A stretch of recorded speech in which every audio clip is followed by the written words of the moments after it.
Welcome to Dodgers Daily again. Casey Porter now joining Austin Brubaker as we had to start a new stream because Austin, I think you said your picture was going weird or whatever. But hey, let's continue this. I don't know exactly where you're at. I don't know where to join in out here, but the Dodgers signed Kyle Tucker. I think we probably told you all, but that was going to happen last night, just the way it was shaping up. So kind of sum up what you've talked about to this point so I can jump in and not duplicate some of the things you've already said. Okay, so let's do a little bit of a recap. I decided to do a show today, started at 9 p.m. Eastern, just because there was a lot of rumblings that Kyle Tucker was going to sign at some point today, and there was no information that he was going to sign, that he had signed at this point. So it was okay, we'll do a show, what the lineup would look like with Kyle Tucker and what the other potential options would be. It was during the time period where I was going through potential alternatives for the Dodgers to turn to and talking about what the lineup would look like if that was the case, when all of that didn't matter. And Kyle Tucker signed a deal with the Los Angeles Dodgers. It is a massive short-term deal for the Los Angeles Dodgers, a 4-year, $240 million contract for Kyle Tucker to become a Los Angeles Dodger. That is an average annual value of $60 million per year. $60 million per year. That's before the luxury tax. That is before the luxury tax. A year, really. It is. You're taxing that 110% as well. So the Dodgers are making a massive investment in Kyle Tucker. There is an opt out after year 2. So after the second year, he could potentially opt out, which if he does as good as he possibly can be, perhaps that is something where Kyle Tucker takes advantage of that opt out and tries to sign a long-term deal entering into his age 31 type of deal. The Dodgers got Kyle Tucker on a short-term type of deal. They got him on high average annual value. They are a financial juggernaut in the game of baseball, and they got the best player available, somebody that fits this lineup really well, somebody that can hit really well as a left-handed bat, hit against right-handed pitching well, a little bit less boom and bust. He doesn't strike out a whole lot. He walks a ton. He is going to fit really well into the center of this order. And we went through a little bit the lineup, what it looks like with Kyle Tucker, and oh my goodness, it is a great lineup with Kyle Tucker. He is the best player the Dodgers could possibly have gotten. I'm not sure that you could put all of the best players in the National League and put much better of a roster together than what the Dodgers have. So the first thing that comes to my mind when I think of Kyle Tucker is $60 million a year, which whenever you add the luxury tax, when you add those penalties to it, it's going to be substantially more than $60 million a year. The first thing that comes to my mind, it takes me all the way back to signing Shohei Ohtani. When you sign Shohei Ohtani, this is what he has done for this Dodgers organization. Not only has he provided a avenue to allow them to make more money than they can print, which is just absolutely obvious. We've been telling you that it's not money, it's flexibility. And so the currency for the Dodgers is, one, roster spots, both 40 and 26, and then years and length of contract, because flexibility is the second currency for this organization. So the way Andrew Friedman, the way Brandon Gomes, Billy Gasparino work is, one, the flexibility in contracts is huge because they don't want to go the longer lengths, right? So this was a situation to where, then the other thing that Shohei Ohtani made it, so not only did he make it to where the Dodgers are swimming in money, he also put the Dodgers in a situation to where whenever he deferred all that money, it put the onus on the shoulders of Andrew Friedman. You can't be a cheap ass. I did all of this. I'm the greatest player maybe ever in the game. I made all these incredible concessions so we can put a great team around me and around the Dodgers. So you can't be a cheap ass. If you have a chance to go get even a Tanner Scott or a Tyler Glasnow or Yoshinobu Yamamoto or a Roki Sasaki or a Blake Snell or a Edwin Diaz or even a Tanner Scott, if you are in position to do that to where it's not like a 10-year contract, then what Shohei Ohtani did for the Dodgers, it made it to where they had the responsibility to do that. So this all goes all the way back to Shohei. Now, having said that, having won 2 World Series, Austin, I've said this about 50 times this offseason. There is no amount of money that you can spend that would never not make it worth it to win a World Series. So you can say $60 million a year this, $60 million a year that, okay? It doesn't matter if the Dodgers win the World Series, because if the Dodgers win the World Series, they could pay him $60 trillion. And well, I mean, obviously there's a limit somewhere, but no matter how much they were going to pay him every year, if this does actually help them win a World Series, there's no way that you can put a value on the amount of money, the amount of marketing, the amount of everything that you make whenever you win a World Series like that. So that's part of it. And then the other part of it is every year Andrew Friedman has been able to add superstars that are hungry. This is why I went on this rant last night, the John Elway rant. So, hey, at some point you're going to make enough money to where your kids, your grandkids, their grandkids, you got. There's no amount of money that can add to your quality of life because you already have so much you can't spend it. The only thing at this point that can really truly add the most amount of quality to the baseball experience for Kyle Tucker is winning a world championship. Now the Blue Jays could say, hey, we think we have a good chance to win one in the next 7 or 8 years. The Dodgers can walk up to him and go, we won 2 World Series championships without your ass. With you, we're going to win all of them. So the Dodgers have proof, the Blue Jays have hope, and the New York Mets, once it became Dodgers and New York Mets against each other in the short-term game, that was going to be obvious who Kyle Tucker was going to choose, because this became a decision for Kyle Tucker to, I have enough money, I'm going to sign for enough money, I want to win a world championship. That's what this came down to. The Dodgers were able to sell them on that. And then finally, I know I'm going long here, but finally, the last thing about the front office is, yes, they're aggressive, but the thing that stuck out to me, and you know, I'm not surprised whatsoever. I pretty much knew this was going to happen last night, okay? The number one word that sticks in my mind right now, discipline. The Dodgers knew they wanted Kyle Tucker. They knew they were going to go for Kyle Tucker, but they knew it had to be on their terms, at least to an extent. And when I say their terms, I don't mean annual AAV. I mean flexibility in contract, meaning not signing him to too many years. So the Dodgers were able to play chess. They were able to get their cake, and they were able to eat it too, because they provided this culture, because they went and got Shohei Ohtani, and because they have discipline. They didn't just say, hey, we want Kyle Tucker, let's go get him and sign him 2 months ago. Because if the Dodgers would have signed him 2 months ago, we're looking at 10 years at probably $45 million. Instead, they stayed disciplined. They did exactly what they needed to do, and they bet on themselves, and it was good enough in the end. Oh, it was so good enough in the end. There's so many good points that you had right there, and a lot of these points are able to coincide with each other. Part of the promise that they made to Shohei Ohtani, as you had mentioned, with him deferring $68 million per year as part of his contract, is they're going to put the best club that they possibly could with each other. And man, with Kyle Tucker, one of the things that I was concerned about, especially with signing him to a long-term type of deal, is if they signed him to a long-term... You sound excited, man. Oh, I'm so excited. If they had signed Kyle Tucker to a 10-year type of a deal, there would have been some conversations of, man, yes, we're trying to maximize the early years of Shohei Ohtani, but the later years are going to be a little bit of a struggle just because of the inflexibility that the Dodgers would have with having a player signed to a long-term type of deal, especially if there's some type of regression.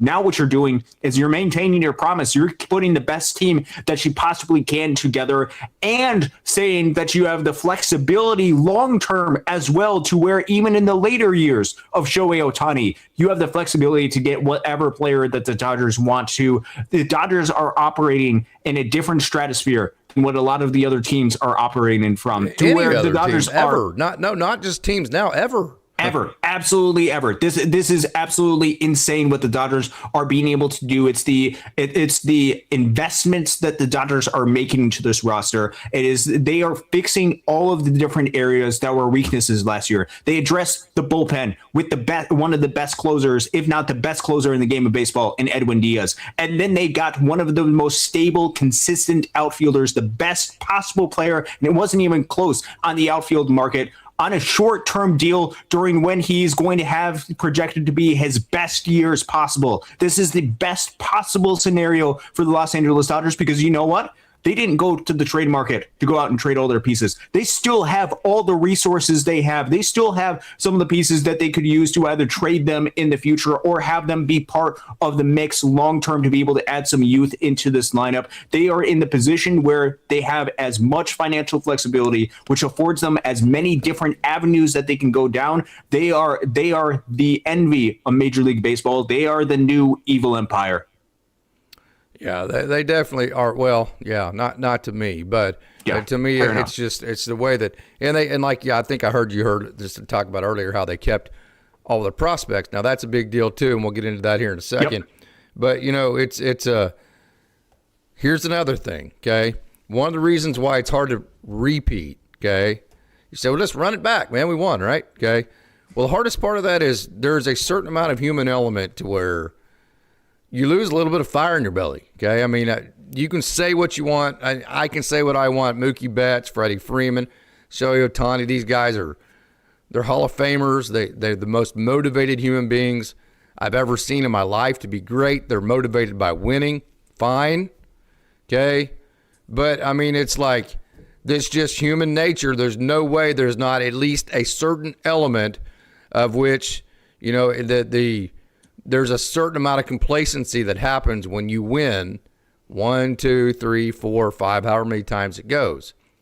If you just run it back, right? I mean, so imagine going Star Wars is coming out with a new movie later on.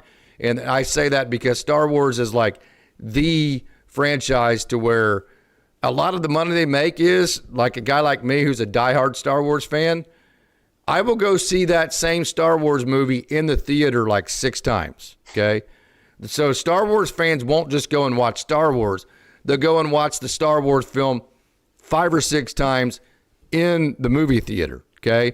That's really where they go from this stratosphere to the mega stratosphere. So, I say that to say, every time you go, yes, you're excited. So I'm not saying Mookie Betts and Freddie Freeman aren't motivated to win, but by the 6th time you go, you're substantially less excited than the first time you went, okay? That's just human nature. That's just how it works. So what you have to do is you have to keep adding elements like, oh, here is a deleted scene that we're going to add into this to create new excitement, something like that, okay? Or we're going to add in a new character out of a scene that we never put in, whatever. So I say that to say, each year since the Dodgers have signed Shohei Ohtani, Austin, you know what they've done? They went and got at least 1, sometimes 2 superstars that have never won a World Series.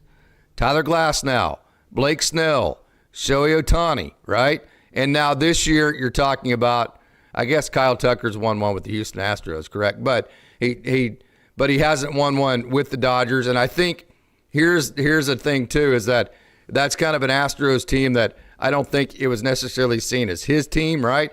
So I think that plays a motivating factor. So you're bringing in a whole new guy that's going to have a whole new set, him and Edwin Diaz both, that's going to have a whole new set of motivations to winning another world title to keep the complacency out. So I think that's a big part of this too.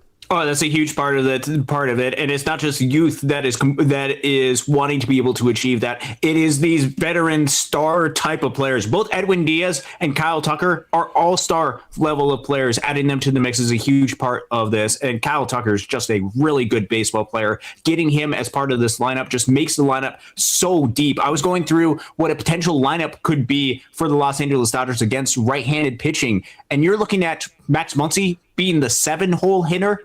against right-handed pitching, in which he is phenomenal, especially if they want to stagger lefties and righties with Kyle Tucker as part of the mix. The Dodgers have the ability to put together an incredible lineup against both righties and lefties, and that's because Kyle Tucker is that good. I'm assuming that he has the fight, the hunger to be able to go out there. When excuse me, when you sign a short-term deal, when you Toronto probably had the most guaranteed money on the table. When you sign a shorter term deal, there has to be a level of fight or hunger, because you only have this $240 million that is guaranteed, and you have potential options. I think it's after 2 years and potentially after the third year as well, in which you could re-enter free agency. There's going to be a certain level of hunger for Kyle Tucker to be able to earn more money long term and to go out there and win a World Series championship. All of this is the best of both worlds, and is presented by the Dodgers' opportunity to be able to go out and basically spend as much money as is needed to get the best players available. No matter what, the Dodgers got the best player available. I totally agree. And we have some comments. Hey, does this make Teo expendable at this point? I think it's the opposite effect. Okay. Because, the argument here would be you have Teo now and Tucker, which neither one of them are great defenders. Andy Pages, who is a good center fielder, would be better in right field, that kind of thing. So the defense in the outfield is not going to be great. I don't care. I mean, it's Kyle Tucker. I think it's less likely you would move Teo now because you did get Kyle Tucker. I think if you didn't get a Kyle Tucker, you might need to say, well, if we're not going to be incredible offensively, then let's make our defense airtight, that kind of thing. This is the Dodgers saying we have the best players that we possibly responsibly could put on this roster. We're going to roll with them, and we're going to win one, maybe two, maybe three more World Series with the lineup we have. And hey, we said the first year when they won it, it was such a huge deal. Just go back to the receipts of the show after the Dodgers won the World Series a couple of years ago. The first thing I said about that World Series was, this is so exciting because this is literally the worst team that the Dodgers will have in the next 5 years. And that has proven to be the case.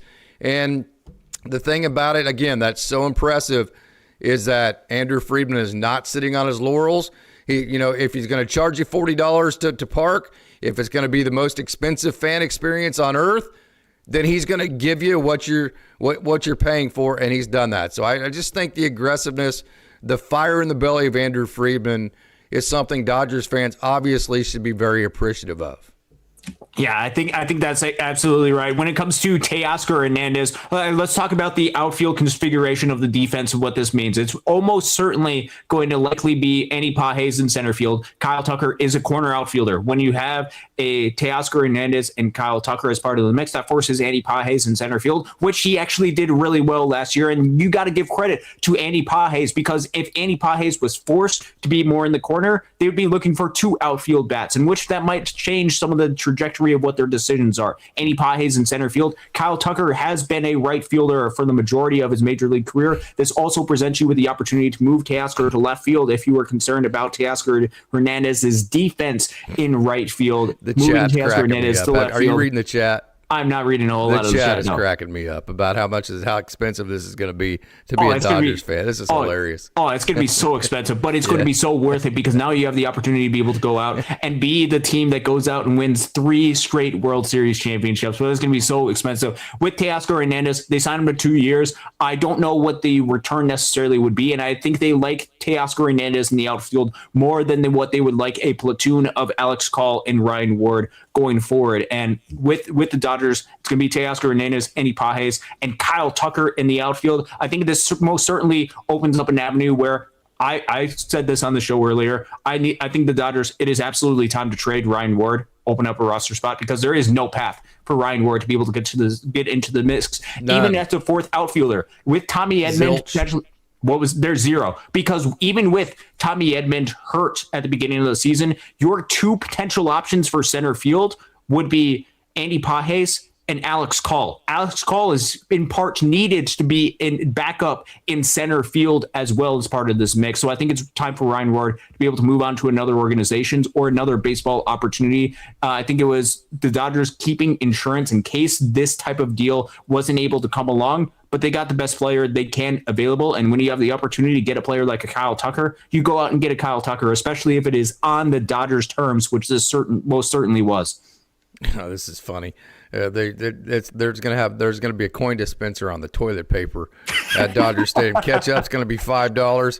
And hey, cry as much as you want. We're going to use your tears to polish our trophies. I love it. I absolutely love it. So here's another thing about this too, is that it was just double good luck for the Dodgers. The double good luck is that the best outfielder, meaning the guy that the Dodgers actually, the best player the Dodgers could have went and got, was an outfielder, which is what they needed. So, I mean, it's like the stars lined up. So the best player on the market right now actually played the exact position the Dodgers were needing to fill, okay?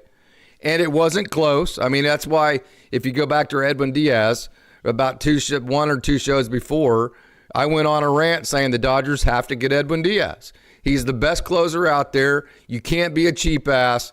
Go get Edwin Diaz. I don't want anybody else. I want Edwin Diaz, okay? Yep. And that was because there was no gray area. It was a slam dunk. Edwin Diaz was much better than everybody else available. That was Kyle Tucker. This is why the Dodgers are doing this. There was nobody comparable to Kyle Tucker. First of all, it just so happened that he played the position the Dodgers were looking to fill.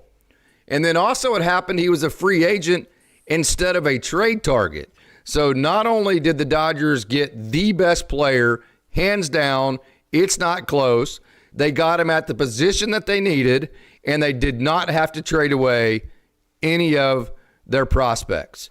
That is a huge deal because down the line, we don't know how long Mookie Betts can play shortstop. So now if you want to go get, say, a Gunnar Henderson 2 years from now, you have every trade chip that you possibly need to go get whatever shortstop it is that you want to get to replace Mookie Betts if you feel like he's getting a little too long in the tooth, and go get the next 10-year contract at shortstop for the next Hall of Famer that you want to bring into your organization. So I think there's some 4D future chess to that as well. And hey, here's another part of this that's going to go massively overlooked.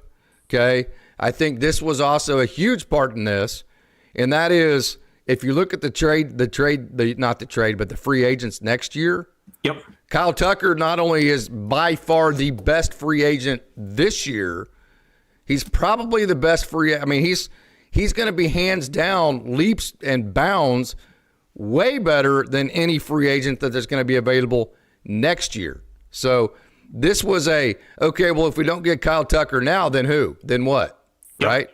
There was a lot of that to it. There is a lot of that as part of the equation. And what the way that the Dodgers were able to structure this deal, there's not an opt-out until after the second year, which is like the Dodgers going out and getting Kyle Tucker, the best free agent that would have been available for this offseason, and the best free agent that would have been available for the following offseason as well, at a position of needs, allows you to be able to develop a lot of the guys that are part of the equation. And if Kyle Tucker decides to opt out after those first 2 years, that potentially could line up well with all the different outfield prospects that you have that aren't going to be Rule 5 eligible until after the 2027 season, after the second year of Kyle Tucker's contract. And even if it is part where Kyle Tucker decides to stay the 4 years, he still is very likely, because of his track record, because of the expected stats, and because of the type of profile of player that he is, still projected to be an above league average, or well above league average type of hitter, a good, solid, productive type of hitter. And you are going to lose some draft picks because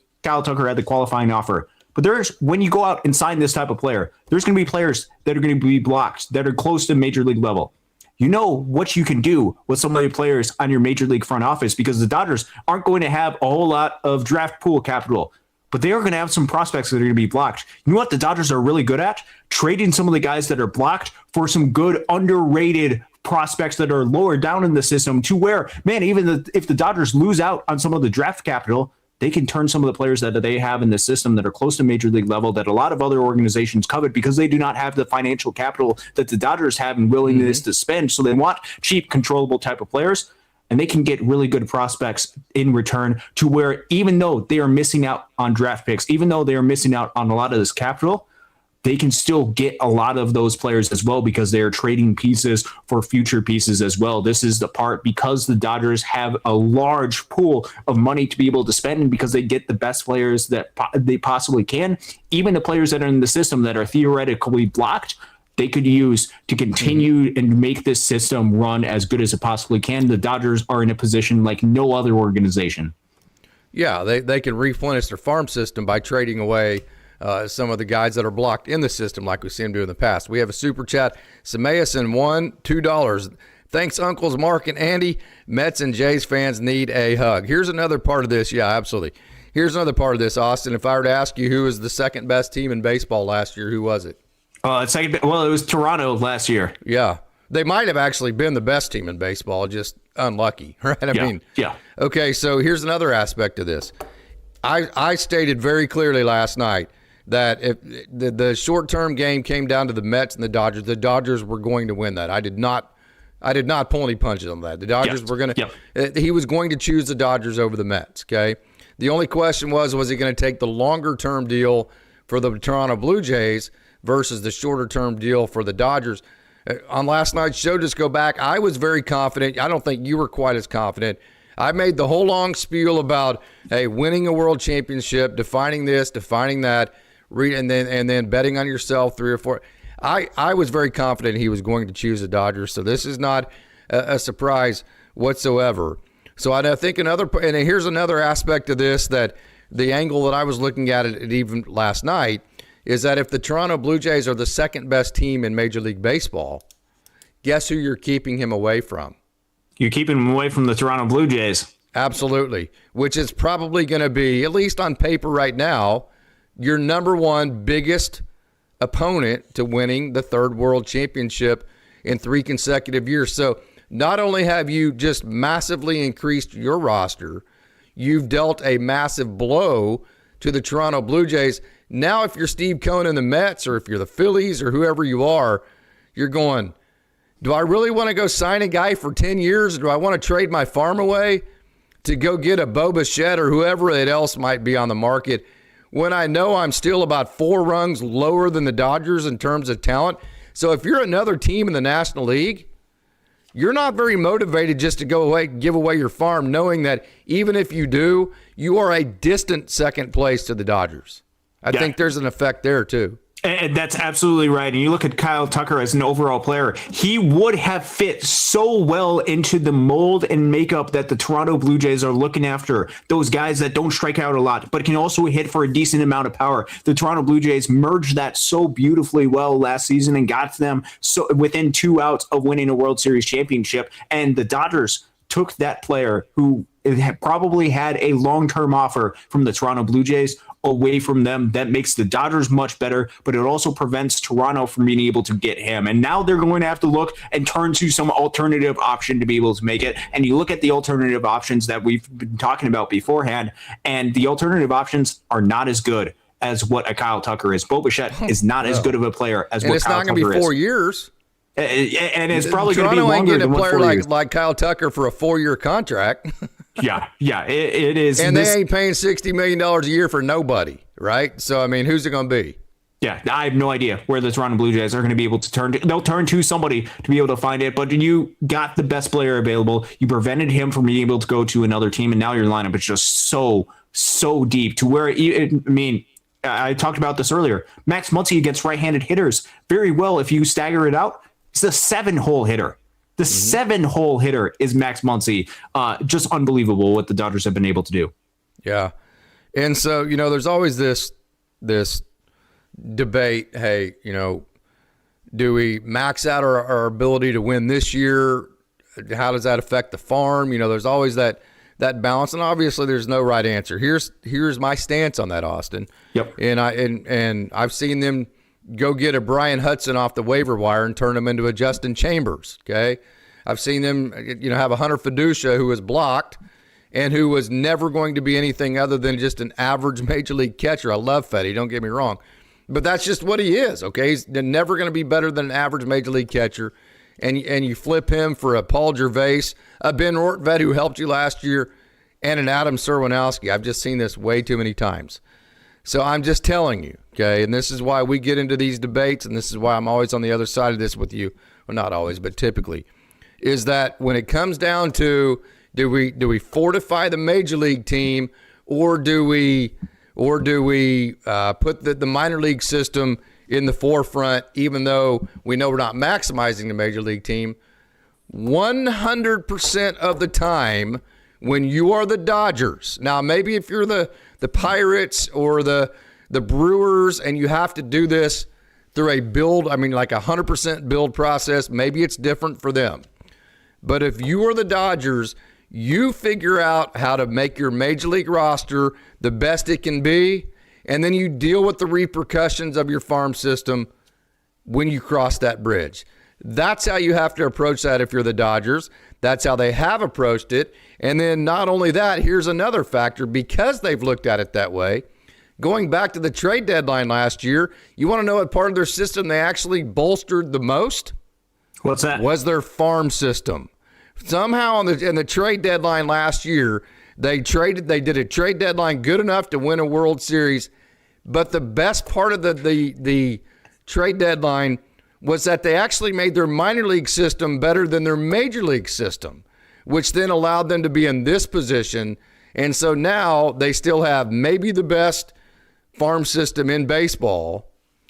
And then they also might have the best roster in the history of baseball at the major league level. And I don't think I'm exaggerating when I say that. It's incredible. And I think that's because they have prioritized the major league club first. They've dealt with the minor league system at a different time.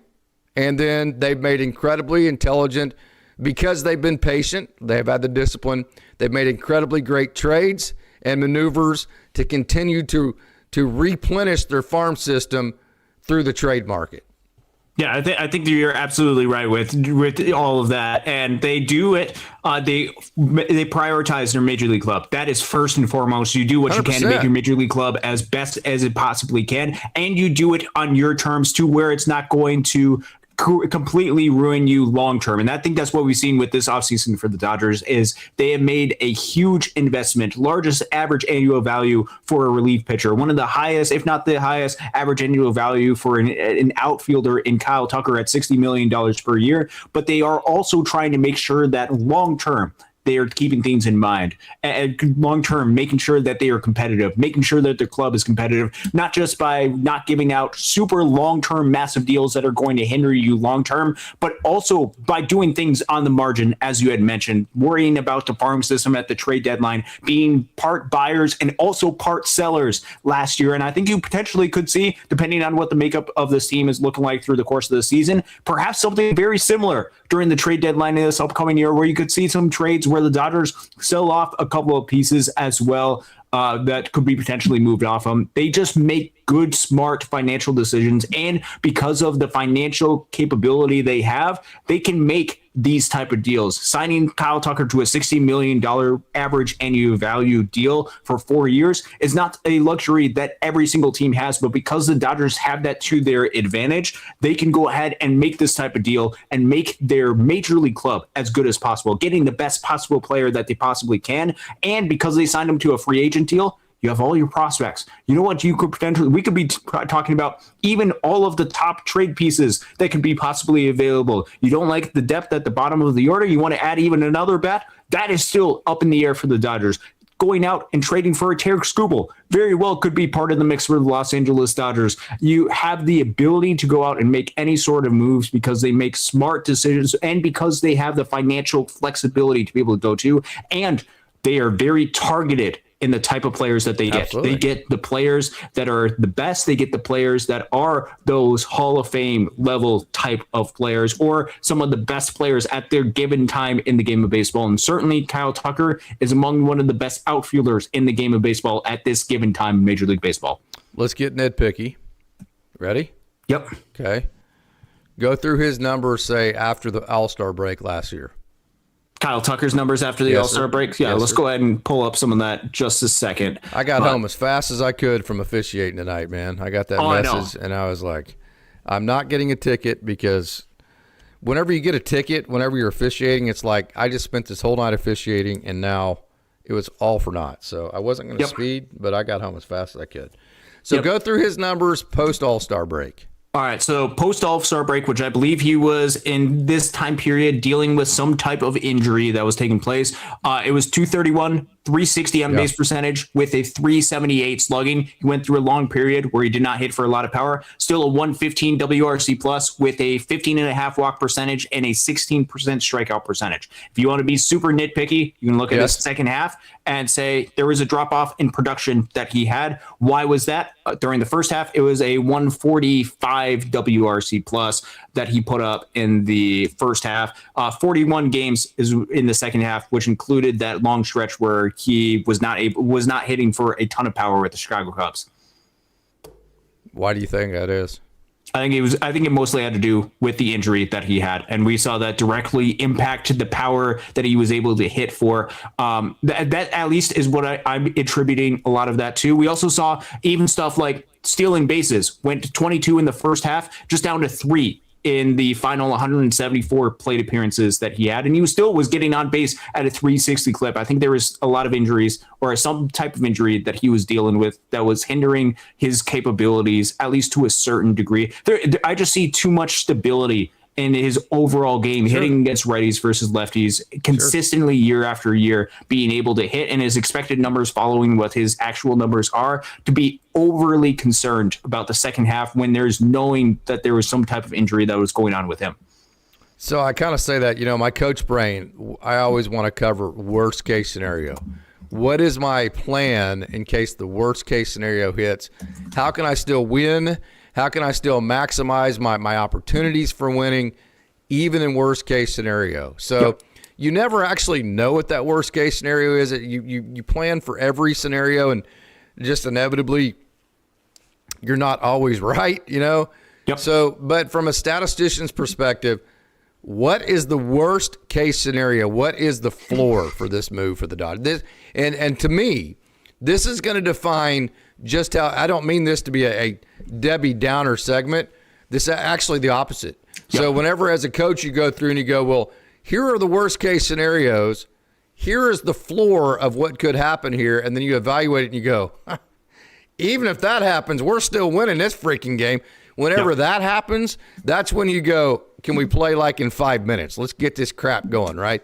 So take us through the floor and what you think the worst case scenario could be here, so we can laugh about it and realize that even with that, the Dodgers are still the best team in baseball. All right, so I think probably the most concerning thing that the Dodgers fans could be worried about is injuries with Kyle Tucker. 2024, he missed half of the season with some sort of shin fracture that he had. Going into 2025, he played a majority of the season, but he did miss during the middle part of the season, which did impact his ability to hit for power with a right hand fracture. That was part of the mix. Kyle Tucker did miss some time, but you're looking at an overall player, and I'm taking the overall status of where Kyle Tucker is and just looking through some of the concerning signs and stuff, and it's really hard to be able to find these concerning signs because the expected numbers, this expected WOBA follows exactly in line with what his weighted on base average actually is. And you look at perhaps some things that you can look at is there was a decrease in power he had last year, 296 isolated power in 2024 versus 198 in 2025.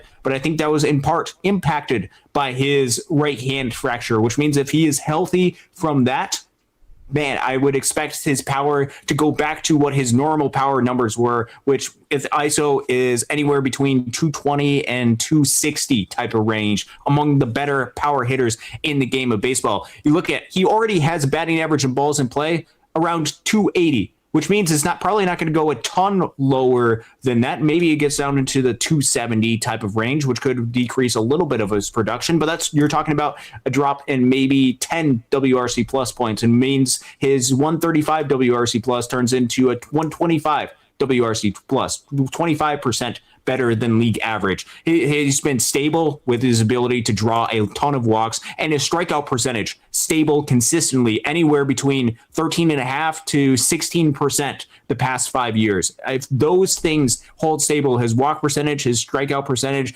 and power being able to hit for 220, if all those are stable, and even if he hits like a 240 batting average on balls in play, you're still probably talking about a 110 to 115 WRC plus player as a floor, with the concerns that you're talking about being injury. Defensively, I don't think he's going to be necessarily great, although in 2022, he did win a Gold Glove in right field. I wouldn't expect his defense to be necessarily spectacular, so you could be talking about a little bit of issues. Was he 28?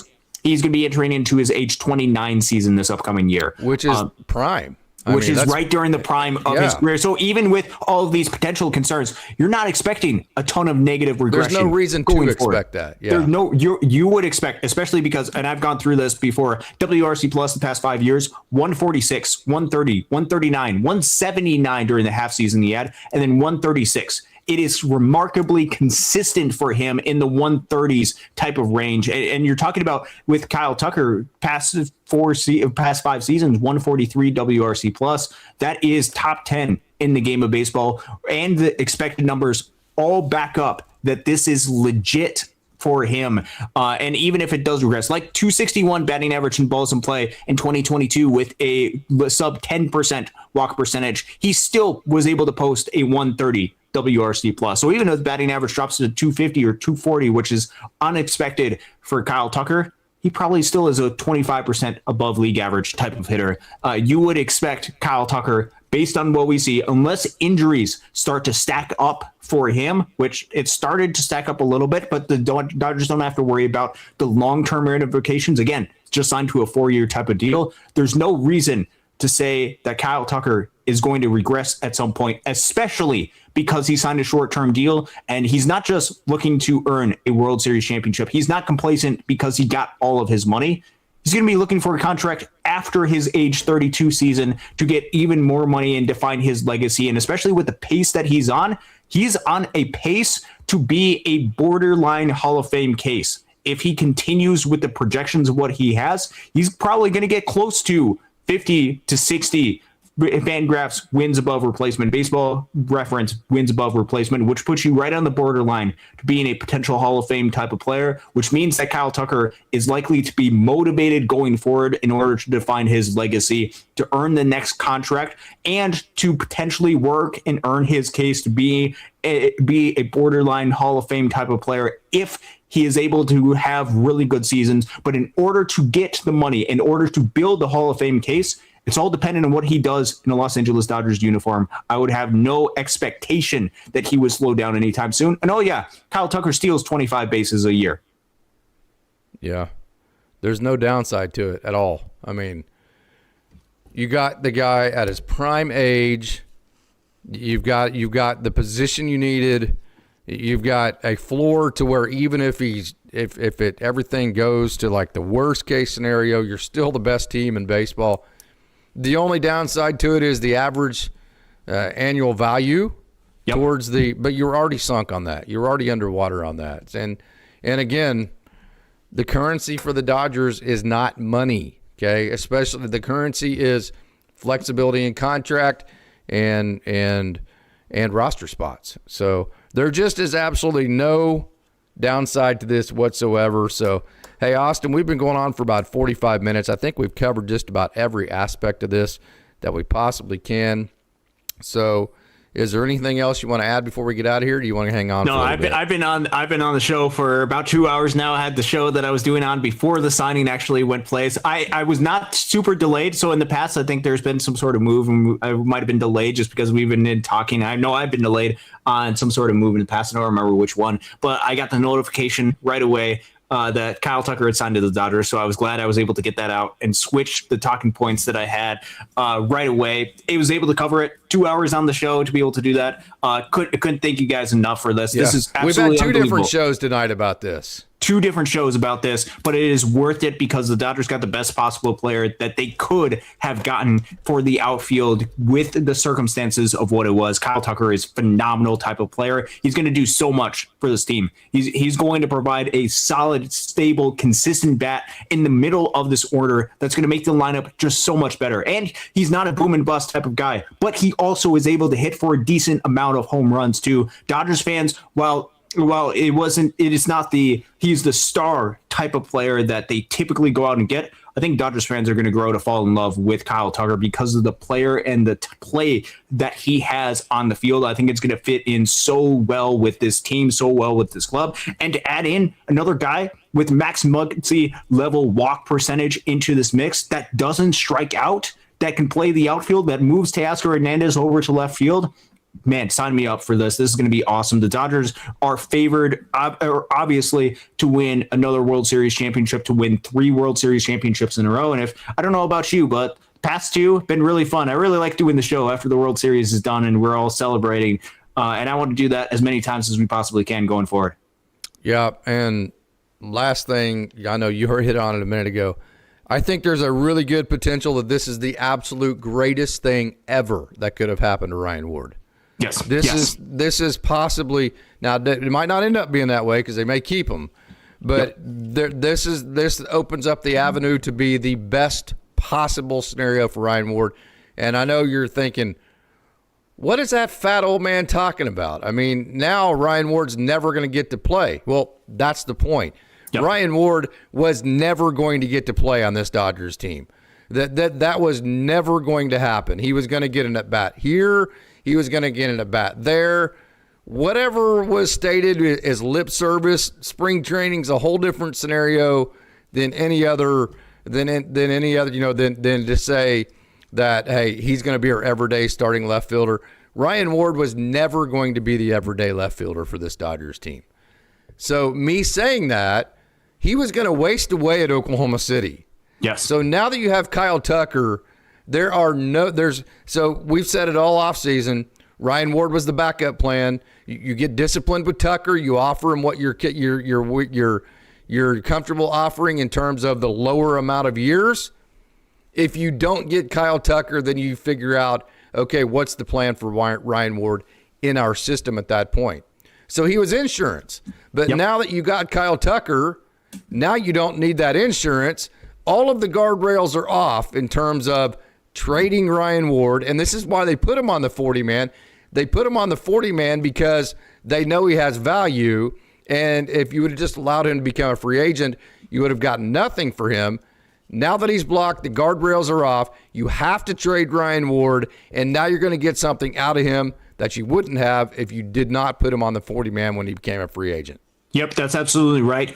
Find a good home for Ryan Ward. Find a place where there is a legitimate shot for him to be able to earn some sort of opportunity in which you can get something back in some sort of trade deal. But I'd really find a home for Ryan Ward to be able to go out and succeed. He's done everything for this organization for the past several years. He even probably had opportunities entering after this deal was done, or after he had 6 years in minor league baseball, to go pursue any sort of opportunities. He was insurance. He was part of the Dodgers organization in case a deal like this or a trade like this wouldn't have taken place. You don't need him now. Yeah, you don't need him now. Now it's the time to be able to do right by Ryan Ward and find him an opportunity that's going to be best for him, and not keep him as depth for in case somebody gets hurt, because you can use other options for that. You can have Alex Call, that's part of the mix. You added in a Michael Ciani, who is more insurance for center field, which I think is probably more needed than what a Ryan Ward is going to be able to provide, because Ryan Ward doesn't provide center field defense. I think he is the next move that has to be taken into account.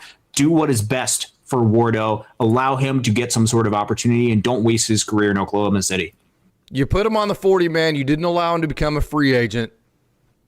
You did all that because you might have needed him. Yes. Now it's obvious you don't need him, and the second that it becomes obvious that you don't need him, now you need to do right by him. So I think we're all on that same page. And we have a super chat from CNAB, $20 trade for Scooble. Can you imagine if hey, there's another thing. I talked about this, opening up the trade the trade path for your next shortstop whenever you feel like Mookie Betts is a little bit too long in the tooth and you want to get a little more athletic up the middle. That now's not that time, but say 2 years from now, the Gunnar Henderson or whenever he becomes available, you've saved all your trade targets for that next 10-year contract for your Hall of Fame next shortstop, maybe what they may be. But yeah, you could also say, hey, you've kept all these trade targets around. Maybe you could go get Tarek Skubal as well if you feel like you needed him this year. So there's a lot of options there. Last thoughts here, Austin. Yeah, that certainly is an option for the Dodgers to be able to turn around. As much as they have too many superstars. No, they don't have enough superstars until they have that World Series title home. That very well could be an avenue for the Dodgers to go down, or they can just wait a year and sign him in free agency and give him the money that very clearly the Tigers don't seem willing to want to go ahead and pay him, and still be massive favorites to win the World Series this year, not give up anything yet, and be able to use that for when the right deal comes along, if there is another avenue that they want to go ahead and address later down the field, because the rotation already is rock solid and you have a lot of depth within the rotation as well. A lot of moves that the Dodgers could go down. The Kyle Tucker move means that they didn't utilize any of the farm pieces they had with trade, which means all trades are still technically on the table for the Los Angeles Dodgers. The outfield is filled. They can fill in whatever holes they feel like they need to, or they can sit back and wait, let things play out, maybe even be sellers at the trade deadline with all the pieces they have. Absolutely. And again, they fortified their farm system very well at the trade deadline last year. So this has been a lot of fun. What a day it has been. Kyle Tucker signs with the Dodgers. It's absolutely incredible, but it's kind of like it's kind of funny because, you know, we had a kid about 10 years ago and he would overthrow first base every time he had too much time to think about a throw. You're like, if it was a play that he had to dive out or whatever and get up and didn't have time to think about it, the throw was on the money every time. But I mean, if it was like a two-hopper right at him and he had a chance to take 2-3 shuffles and think about it, that son of a bitch was going to the moon. I mean, actually it was going on the top of a roof of our clubhouse, which was directly behind first base, and it was going to hit that tin roof and just go ding, which made the whole thing worse, right? And so he did that one day, and one of our assistants, he threw it, hits that roof, ding, right? Okay. And so then it's like Plinko, because you have the grooves in the tin metal roof, and then it goes down the grooves, and then we have a gutter, so you can kind of see it bouncing around like it's Plinko, and then it bounces up. There's always like, we're taking bets on, is it going to bounce over the gutter, or is it going to bounce up and fall in the gutter, right? So then you get that experience. So we had that experience, and then one of our assistant coaches goes, incredible, absolutely, actually what he says, unbelievable. That's absolutely unbelievable, talking about the throw. Yeah. And I turned on him and said, totally believable. Hell, I've seen it 300 times. I don't know why it's unbelievable to you. I totally believe it because he does that every single time he gets a two-hop like that. So that story right there reminds me of the Kyle Tucker thing. It's like unbelievable, and I think it's actually not. I mean, this is just kind of what the Dodgers do, right? This is what the Dodgers do. Baseball is coming up really soon, 36 days away from the first spring training game. Baseball is right around the corner, and the Dodgers have built a juggernaut of a team. Once again, Kyle Tucker is a Los Angeles Dodger. Next interview release. I do not actually have another interview lined up. I released our Connor Godwin interview today. Probably Antonio Knowles would be our next one if I want to hit him up. I've also got Cam Leiter coming up here in the near future, so I'm probably going to take a break from all of the interviews coming up. Next show tomorrow night, maybe, Austin? Yeah, I think tomorrow night sounds good. Sounds good. That's when it'll be. Hey, Austin, thanks again. Great job. I really appreciate you being on the JOB while I was out officiating. Didn't have time to get on a live show. We talked about this today in case something happens. You were right on it. Can't thank you enough. Thanks, Austin. Yeah, you got a case. To all you wonderful Dodgers dogs out there, you are absolutely the best. As always, never forget, it's a great day to be a Dodger. Kyle Tucker's a Dodger, baby.